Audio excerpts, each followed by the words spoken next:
Hi everyone, நான் தான் உங்க சண்மதி. இன்னைக்கு உங்களை பூஸ்ட் பண்றதுக்கான ஒரு சின்ன vlog. வாழ்க்கை எல்லாருக்கும் கஷ்டம் கொடுக்கும். நம்மள மட்டும் ஏன்டா இப்படி சோதிக்குதுன்னு தோணும் இல்லையா? நான் ஒரு உண்மையை சொல்லவா? அந்த கஷ்டம் தான் நம்மள சும்மா இருக்க விடாம நமக்குள்ள என்ன திறமை இருக்குன்றத வெளியில கொண்டு வரும். அந்த கஷ்டத்துல இருந்து தப்பிக்கிறதுக்காக அந்த டைம்ல ஏதோ ஒரு வேலையை செஞ்சு நீ அந்த கஷ்டத்துல இருந்து வெளியில வந்துருவ. ஆனா அந்த கஷ்டத்துல இருந்து தப்பிக்க நினைக்காம அந்த கஷ்டத்தை தாண்டி போக கத்துக்கணும். இன்னைக்கு நீ ஸ்லோவா போனாலும் பரவாயில்ல, ஆனா நிறுத்தாத.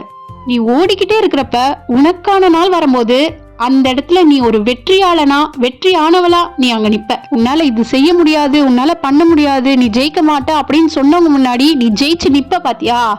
அங்க இருக்கு உன்னோட பலம். சரி, ஓகே. போன வீடியோல கூட ரொம்ப பேசி போர் அடிச்சிருப்பேன்னு நினைக்கிறேன். இந்த வீடியோலயும் அந்த மாதிரி பேசி நான் போர் அடிக்கணும்னு விரும்பல. இன்னைக்கான vlog என்னன்னா ஏஜி கேட்டரிங். என்னடா அது ஆடிஷன் போற ஆக்டிங் போறன்னு பேசிட்டு இருந்தவ திடீர்னு கேட்டரிங்னு பேசுறான்னு பாக்காதீங்க. இது என்னோட business, AJ home food and catering services. ரோலான் மீடியால இருந்து எனக்கு ஒரு சின்ன ஆர்டர் கொடுத்திருந்தாங்க. ஃபிளைட்ல போற பேசஞ்சர்ஸ்க்காக வேணும் அப்படின்னு சொல்லி கேட்டிருந்தாங்க. ஸோ நான் முந்தின நாள் நைட்டே பாரிஸ் போயிட்டு பேக்கிங்கான திங்ஸ் எல்லாம் வாங்கிட்டு வந்துட்டேன். அவங்க எல்லாருமே தனித்தனியா கேரி பண்ணிட்டு போற மாதிரி பேக் வேணும்னு கேட்டிருந்தாங்க.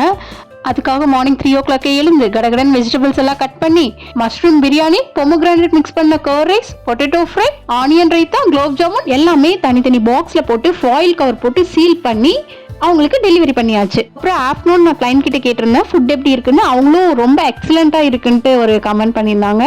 நானும் ஹாப்பி. Roll-on மீடியாக்கு thank you. இதோட இன்னைக்கு vlog முடிச்சுக்கிறேன். Tata, bye by.